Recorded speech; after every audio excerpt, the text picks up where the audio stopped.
महाभारतं महाभारतम्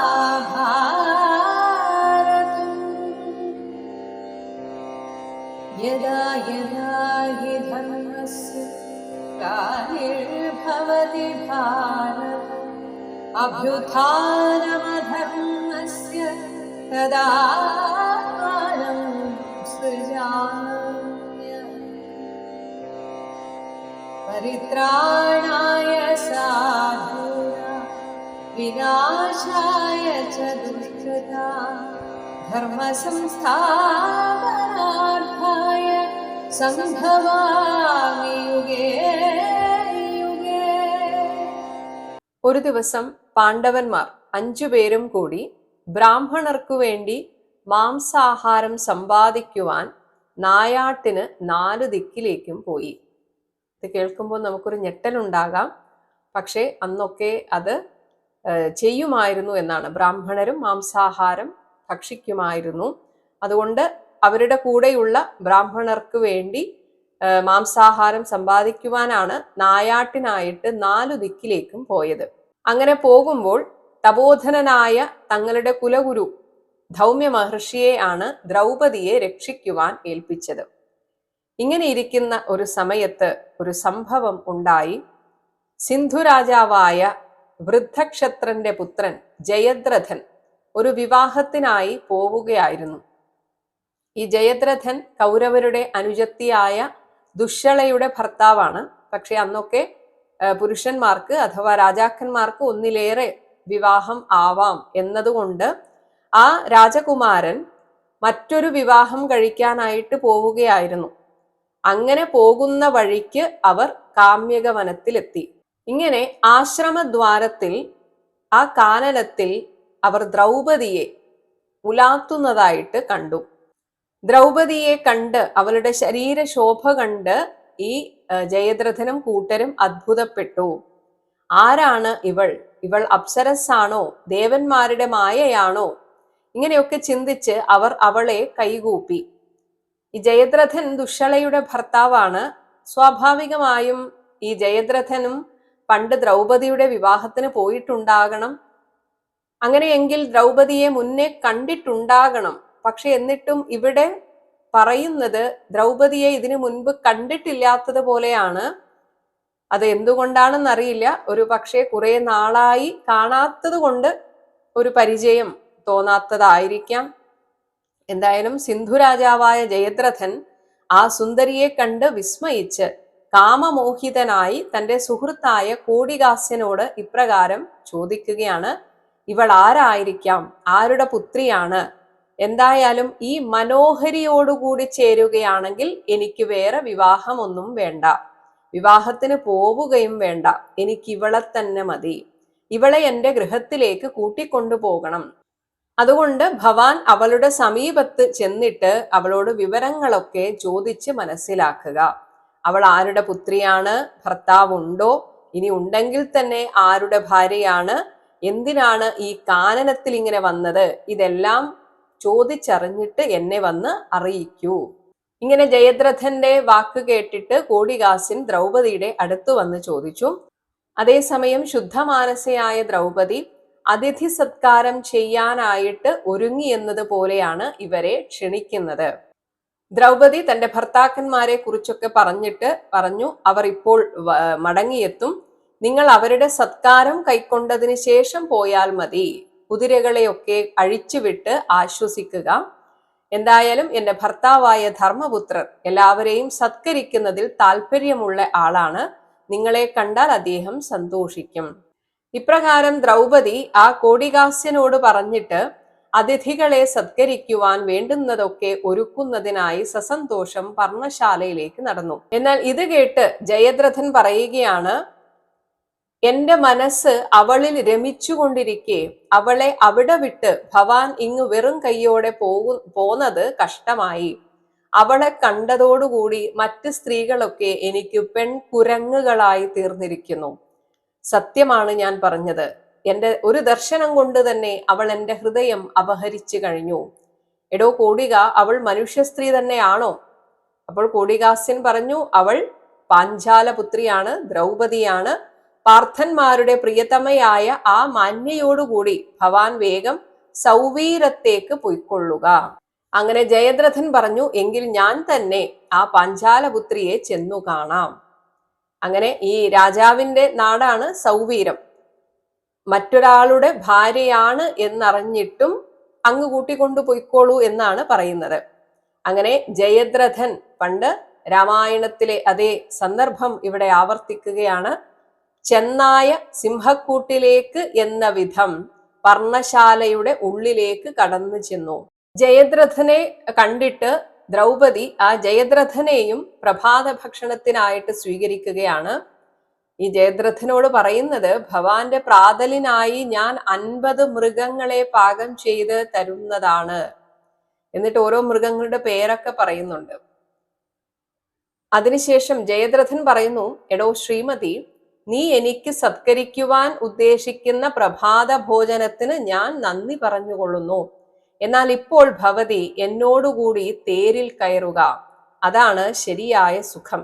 ആ സുഖം ഭവതി അനുഭവിക്കുക. ശ്രീ പോയി രാജ്യവും വിട്ട് ബുദ്ധി കെട്ട് ദാരിദ്ര്യത്തിൽ മുങ്ങി കാട്ടിൽ പാർക്കുന്ന പാർത്ഥന്മാരോട് ചേരുവാൻ നീ യോഗ്യയല്ല. വിവരമുള്ള സ്ത്രീകളാരും ശ്രീ നശിച്ച ഭർത്താവിനോട് ചേരുകയില്ല. പാർത്ഥന്മാരിലുള്ള ഭക്തി കൊണ്ട് നീ ബുദ്ധിമുട്ടിയത് മതി. ഇനി ശ്രീ ഇല്ലാത്തവരെ പൂജിച്ച് കാലം കളയരുത്. നീ അവരെയൊക്കെ വിട്ട് എൻ്റെ ഭാര്യയായി സുഖം അനുഭവിക്കുക. എൻ്റെ സിന്ധു സൗവീര രാജ്യങ്ങളുടെ ഐശ്വര്യമൊക്കെ അനുഭവിക്കുക. രാജ്യങ്ങളെല്ലാം ഭവതി നേടുക. തൻ്റെ ഹൃദയത്തിന് ക്ഷോഭമുണ്ടാക്കുന്ന ഇത്തരം വാക്കുകൾ സിന്ധു രാജാവ് പറഞ്ഞപ്പോൾ പാഞ്ചാലി അവിടെ നിന്ന് കുറച്ച് അകന്നു നിന്നു. കാരണം ഇദ്ദേഹത്തിന്റെ ഉദ്ദേശം ശരിയല്ല എന്ന് അപ്പോഴാണ് ദ്രൗപദിക്ക് മനസ്സിലായത്. എന്നാൽ തൻ്റെ ഭർത്താക്കന്മാർ വന്നെത്തുന്നതുവരെ അവനെ അവിടെ തന്നെ നിർത്തണം, എന്നിട്ട് അവരെ കൊണ്ട് വേണ്ടത് ചെയ്യിപ്പിക്കണം എന്നതിനാൽ കരുതലോടുകൂടി സുന്ദരിയായ ദ്രൗപദി വാക്കിന് വാക്ക് പറഞ്ഞു നിന്നു. എന്നാൽ ദ്രൗപദിയുടെ ഈ വാക്കുകളൊക്കെ രാജാവിന് സുന്ദരങ്ങളായിട്ടാണ് തോന്നിയത്. അങ്ങനെ ആ രാജാവ് ജയദ്രഥൻ അവിടെ തന്നെ അങ്ങനെ നിൽക്കുകയാണ്. ഏത് നിമിഷവും ദ്രൗപദിയെ കൊണ്ടുപോവുക എന്നതായിരുന്നു ജയദ്രഥന്റെ ഉദ്ദേശം. പിന്നീട് ദ്രൗപദി തന്റെ ഭർത്താക്കന്മാരുടെ വീരശൂര പരാക്രമങ്ങളെ കുറിച്ചൊക്കെ ജയദ്രഥനെ ഓർമ്മിപ്പിക്കുന്നു. എന്നാൽ ജയദ്രഥൻ പറഞ്ഞു, എടോ കൃഷ്ണേ, നിന്റെ ഭർത്താക്കന്മാരായ രാജപുത്രന്മാർ എങ്ങനെയുള്ളവരാണെന്ന് എനിക്കറിയാം. ഇത്തരം ഭീഷണി കൊണ്ടൊക്കെ എന്നെ ഭയപ്പെടുത്താമെന്ന് നീ വിചാരിക്കേണ്ട. സൗവീരന്മാരായ ഞങ്ങൾ 17 പ്രഭാവങ്ങളോട് ചേർന്ന അന്യൂനമായ വംശത്തിൽ പിറന്നവരാണ്. ഇങ്ങനെയൊക്കെ തന്റെ മഹിമയും ജയദ്രഥൻ ദ്രൗപദിയോട് പറയുകയാണ്. എന്നിട്ട് വീണ്ടും ജയദ്രഥൻ പറയുന്നു, നീ വേഗം ഞങ്ങളോടൊപ്പം ആനപ്പുറത്ത് കയറുക, അല്ലെങ്കിൽ രഥത്തിൽ കയറുക. ഭയപ്പെടുത്തി ഞങ്ങളെ ഓടിക്കാമെന്ന് നീ വിചാരിക്കേണ്ട. ദ്രൗപദി പറഞ്ഞു, ബലിഷ്ഠയായ എന്നെ കേവലം അബലയായിട്ടാണോ നിങ്ങൾ കരുതുന്നത്? മർദ്ദനം കൊണ്ട് അധീനയായി ഞാൻ സൗവീരനോട് കിഴിഞ്ഞു പ്രാർത്ഥിക്കുമെന്നാണോ വിചാരിക്കുന്നത്? വേണ്ട, ആ മോഹം വെറുതെയാണ്. എന്നെ ഭവാൻ ബലമായി പിടിച്ചു കൊണ്ടുപോവുകയാണെങ്കിൽ കൃഷ്ണാർജുനന്മാർ ഒരേ തേരിൽ കയറി അങ്ങയെ അന്വേഷിച്ചു വരും. എന്റെ ഭർത്താക്കന്മാർ ഇതറിഞ്ഞാൽ എങ്ങനെ പ്രതികരിക്കുമെന്ന് എനിക്ക് പോലും പറയാൻ സാധിക്കില്ല. അതുകൊണ്ട് നൃശംസനായ നീ എന്നെ ബലാൽ പിടിച്ചിഴയ്ക്കുന്നതായാലും അതിൽ ഞാൻ ഭയപ്പെടുമെന്ന് വിചാരിക്കേണ്ട. കുരുപ്രവീരന്മാരോടുകൂടി ഞാൻ വീണ്ടും ഈ കാമ്യക വനത്തിൽ തന്നെ വന്നെത്തുമെന്ന് എനിക്ക് നല്ല ധൈര്യമുണ്ട്. അപ്പോൾ ആ സൗവീരന്മാർ ഉടനെ അവളെ ബലമായി പിടിക്കുവാൻ അടുത്തെത്തി. അത് കണ്ട് ദ്രൗപദി, അരുത്, എന്നെ തുടരുത് എന്ന് ഭയത്തോടെ അവരെ തടഞ്ഞു വിലക്കി, അധിക്ഷേപിച്ചു. പുരോഹിതനായ ധൗമ്യനെ ഉറക്കെ വിളിച്ചു. ആദ്യമൊക്കെ ദ്രൗപദി പരമാവധി തന്റെ ആ ഒരു വാക് ചാതുര്യം കൊണ്ട് പിടിച്ചു നിൽക്കാനാണ് നോക്കിയത്. പക്ഷെ നടന്നില്ല. തന്റെ മേൽപ്പുടവയുടെ തുമ്പിൽ ജയദ്രഥൻ പിടിച്ചപ്പോൾ ദ്രൗപദി ബലമായി ഒരു തട്ടുകൊടുത്തു. ആ തട്ടുകൊണ്ട് പാവിയായ ജയദ്രഥൻ വെട്ടിമുറിച്ചിട്ട മരം പോലെ വീണു. ഉടനെ തന്നെ മഹാവേഗത്തിൽ അവൻ എഴുന്നേറ്റ് ദ്രൗപദിയെ പിടികൂടി. അവളെ വലിച്ചിഴയ്ക്കുമ്പോൾ ധൗമ്യൻ ഓടിയണഞ്ഞു. അവൾ ധൗമ്യന്റെ പാദത്തിൽ നമസ്കരിച്ച് ഗത്യന്തരമില്ലാതെ ആ തേരിൽ കയറിയിരുന്നു. അതായത് തന്നെ പിടിച്ചു വലിക്കാൻ അവൾ നിന്നുകൊടുത്തില്ല. അനുസരണയോടെ എന്ന പോലെ വേറെ നിവൃത്തിയില്ല എന്ന് പാഞ്ചാലിക്ക് മനസ്സിലായി. അങ്ങനെ അവൾ ആ തേരിൽ കയറി ഇരുന്നു. അങ്ങനെ ധൗമ്യൻ പറഞ്ഞു, മഹാന്മാരായ പാണ്ഡവന്മാരെ ജയിക്കാതെ ദ്രൗപദിയെ നിങ്ങൾ ബലമായി പിടിച്ചുകൊണ്ടു പോകരുത്. ഹേ ജയദ്രഥ, പണ്ടേ ഉള്ളതായ ക്ഷത്രധർമ്മം നീ നോക്കുക. ക്ഷുദ്രമായ കർമ്മം ചെയ്യുന്ന നീ അതിന്റെ ഫലം അനുഭവിക്കാൻ പോകുന്നു. അതേസമയം ധനുർധരന്മാരായ പാണ്ഡവന്മാർ 4 ദിക്കിലും വേട്ടയാടി മാൻ, പന്നി, കാട്ടുപോത്ത് മുതലായവയെ കൊന്ന് എല്ലാവരും, ഇവർ 5 പേരും പല ദിക്കിലേക്കാണ് പോയത്. പിന്നീട് എല്ലാവരും 5 പേരും ഒരിടത്ത് ചെന്നുകൂടി. എന്നാൽ പെട്ടെന്ന് കാമ്യകവനത്തിൽ മൃഗങ്ങളുടെ ശബ്ദം കേട്ട് അശുഭമായ നിമിത്തമോർത്ത് അവർ സംഭ്രാന്തരായി. യുധിഷ്ഠിരൻ പറഞ്ഞു, എന്തോ ഒരു അശുഭ ലക്ഷണം ഞാൻ കാണുന്നു, നമുക്ക് എത്രയും പെട്ടെന്ന് ആശ്രമത്തിലേക്ക് പോകാം. ഉടനെ അവർ വായുവേഗത്തിൽ സഞ്ചരിക്കുന്ന സൈന്ധവാശ്വങ്ങളെ കെട്ടിയ തേരിൽ കയറി ആശ്രമത്തിലേക്ക് തിരിച്ചു. അവർ ആശ്രമ സമീപത്തുള്ള വനത്തിലെത്തിയപ്പോൾ ദാസഭാര്യയും ധാത്രീപുത്രിയുമായ ബാല അവിടെ ഇരുന്ന് കരയുന്നതായി കണ്ടു. ഉടനെ ഇന്ദ്രസേനൻ തേർ നിർത്തി ചാടിയിറങ്ങി ആ ധാത്രേയുടെ അരികെ ചെന്ന് കരയുന്നതിന്റെ കാര്യം എന്താണെന്ന് ചോദിച്ചു. അപ്പോൾ ആ ധാത്രീപുത്രി ഉത്തരം കൊടുക്കുകയാണ്, പാണ്ഡവന്മാരെ ധിക്കരിച്ച് ജയദ്രഥൻ വന്ന് കൃഷ്ണയെ ഉപദ്രവിച്ച് അപഹരിച്ചു കൊണ്ടുപോയി. ആ ജയദ്രഥൻ പോകുമ്പോൾ വഴി തെളിയിക്കുവാൻ വീഴ്ത്തിയ വൃക്ഷങ്ങൾ വാടാതെ കിടക്കുന്നു. ഉടനെ ഈ വഴിക്ക് തന്നെ പോയിട്ട് ദ്രൗപദിയെ കൂട്ടിക്കൊണ്ടുവരിക. രാജപുത്രി അധികം ദൂരത്തെത്തിയിട്ടുണ്ടാകില്ല. പെട്ടെന്ന് തന്നെ പോയിട്ട് ദ്രൗപദിയെ രക്ഷിക്കൂ.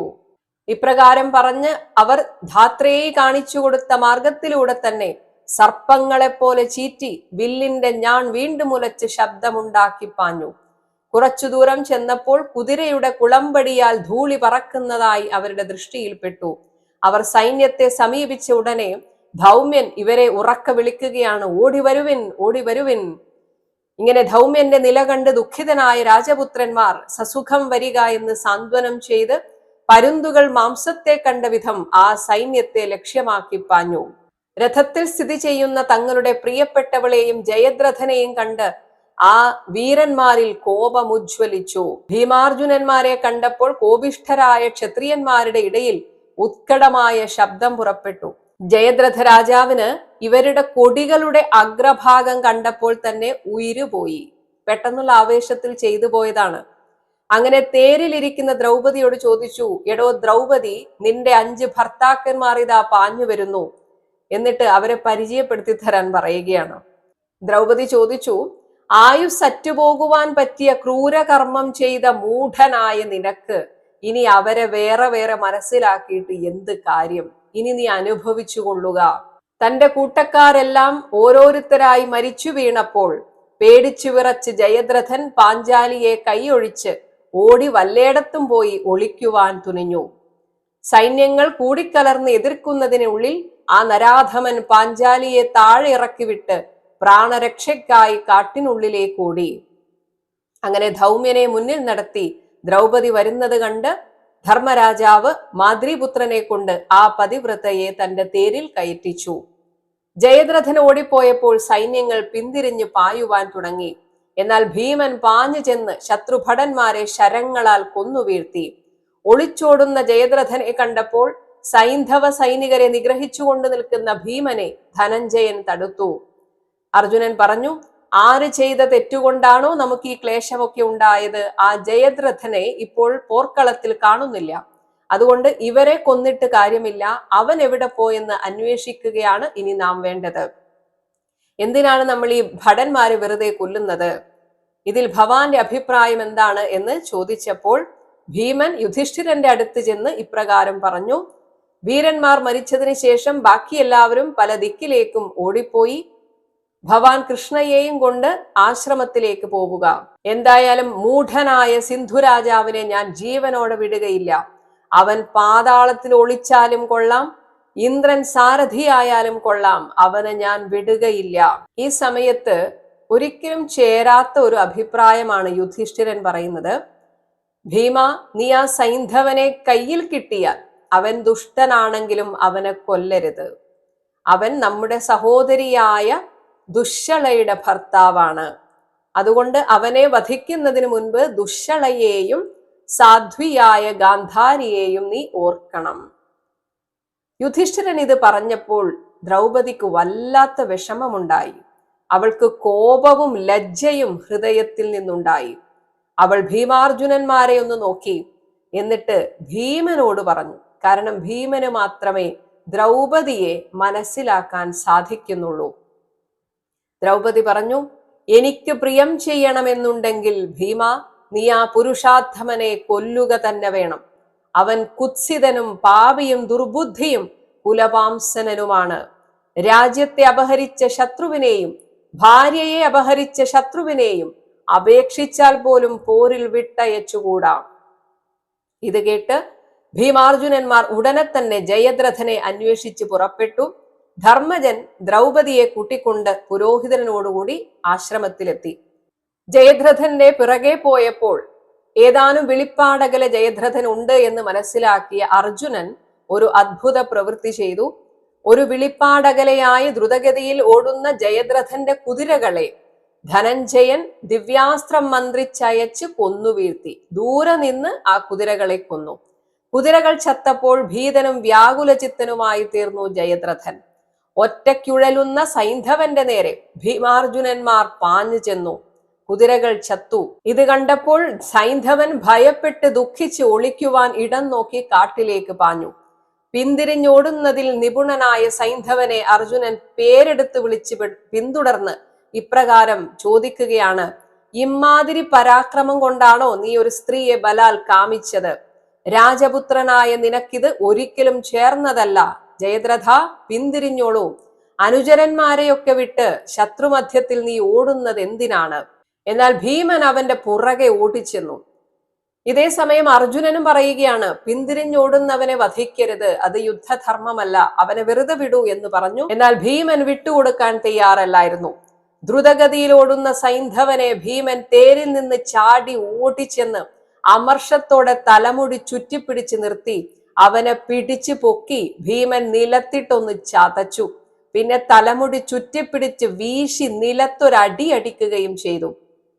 ആ അടിയോടുകൂടി ജയദ്രഥൻ മോഹിച്ചു വീണുപോയി.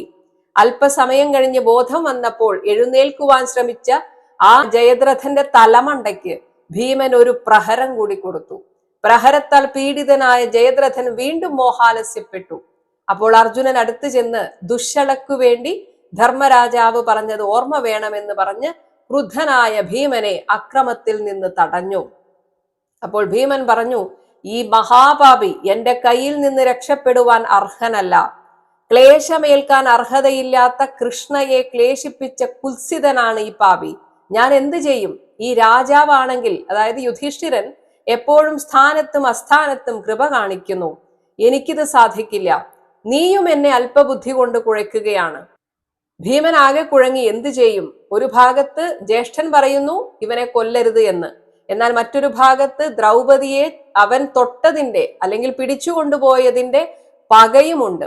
അവസാനം ഭീമൻ അർദ്ധചന്ദ്രബാണമെടുത്ത് പ്രയോഗിച്ചിട്ട് ജയദ്രഥന്റെ തലമുടി 5 ഇടങ്ങളിൽ മുറിച്ച് 5 കുടുമുകൾ ഉണ്ടാക്കി നിർത്തി. എന്നിട്ട് അവനെ കൊണ്ട് തെറ്റു പറയിച്ചു. ഭീമൻ പറഞ്ഞു, എടാ മൂഢ, നീ ഇനിയും ജീവിക്കുവാൻ കൊതിക്കുന്നുണ്ടെങ്കിൽ ഞാനൊരു കാര്യം പറയാം. 4 പേർ കൂടുന്ന സ്ഥലങ്ങളിലൊക്കെ ചെന്ന് ഞാൻ ദാസനാണേ എന്ന് ഉറക്കെ വിളിച്ചു പറയണം. എന്നാൽ ഞാൻ നിന്റെ ജീവൻ തരാം. പോരിൽ തോറ്റവൻ ഇങ്ങനെയാണ് ചെയ്യേണ്ടത്. അങ്ങനെ ഭീമസേനൻ അവനെ വലിച്ചിഴച്ച് ഇപ്രകാരം പറഞ്ഞപ്പോൾ അതുപോലെയൊക്കെ ചെയ്യാമെന്ന് ജയദ്രഥൻ സമ്മതിച്ചു. അടിയുടെ ഊക്കേറ്റ് പിടയുന്ന ആ സൈന്ധവനെ പൊടിപുരണ്ടും ഒക്കെയുള്ള നിലയിൽ കെട്ടിയെടുത്ത് ഭീമൻ തേരിൽ വലിച്ചിട്ട് അർജുനനോടുകൂടി ആശ്രമത്തിലേക്ക് തിരിച്ചു. ആശ്രമത്തിലെത്തിയ ഉടനെ ഭീമൻ വികൃതരൂപനും ബന്ധിക്കപ്പെട്ടവനുമായ ജയദ്രഥനെ എടുത്ത് ധർമ്മരാജാവിന്റെ മുമ്പിൽ കാഴ്ചവെച്ചു. ഇങ്ങനെ വികൃതമായ തലയോടുകൂടി ആ ജയദ്രഥനെ കണ്ടപ്പോൾ യുധിഷ്ഠിരന് പോലും ചിരിക്കാതിരിക്കാൻ കഴിഞ്ഞില്ല. എങ്കിലും യുധിഷ്ഠിരൻ പറഞ്ഞു, ഭീമ, ഇവനെ വിട്ടയക്കുക. ഭീമസേനൻ പറഞ്ഞു, ഈ പാപാത്മാവ് പാണ്ഡവന്മാരുടെ ദാസനായി എന്ന് ദ്രൗപദിയോട് പറയണം. ഇത് കേട്ടപ്പോൾ യുധിഷ്ഠിരൻ ഭീമനോട് വീണ്ടും പറഞ്ഞു, നീ നീചാചാരനെ വിട്ടയക്കുക. എന്തായാലും ഇത്രയുമൊക്കെ ആയപ്പോൾ ധർമ്മപുത്രരുടെ മനസ്സുപോലെ തന്നെ കൃഷ്ണയും പറഞ്ഞു, മതി, ഇവൻ അനുഭവിച്ചു കഴിഞ്ഞു. ഇങ്ങനെ പഞ്ചശിഖ 5 കുടുമ വെപ്പിച്ച ഈ ദാസനെ ഇനി വിട്ടയക്കാം. ഇങ്ങനെ പാഞ്ചാലി പറയുകയാലും യുധിഷ്ഠിരൻ കൽപ്പിക്കുകയാലും ഭീമൻ അപ്രകാരം തന്നെ ചെയ്തു. ബന്ധന വിമുക്തനായ ജയദ്രഥൻ യുധിഷ്ഠിര രാജാവിനെയും അവിടെയുള്ള മുനിമാരെയും വിറക്കുന്ന ശരീരത്തോടെ താണുവണങ്ങി നിന്നു. എന്നിട്ട് യുധിഷ്ഠിരൻ പറഞ്ഞു, നീ അദാസനായിരിക്കുന്നു, ഇനി നിനക്ക് ദാസ്യമില്ല, സ്വൈരമായി പൊയ്ക്കൊള്ളുക, ഇനി മേലാൽ അവിവേകം കാണിക്കരുത്. പെൺകൊതി നിമിത്തം കാണിച്ച വിക്രമങ്ങൾ വളരെ നിന്ദ്യം തന്നെ. നീയല്ലാതെ മറ്റാരാണ് ഇമ്മാതിരി കൊള്ളരുതായ്മ കാണിക്കുക? അശുഭകർത്താവായ ജയദ്രഥൻ സത്വം കെട്ടവനാണെന്ന് കണ്ട് യുധിഷ്ഠിരന് അവനിൽ അനുകമ്പ തോന്നി പൊയ്ക്കൊള്ളുവാൻ അനുജ്ഞ നൽകി.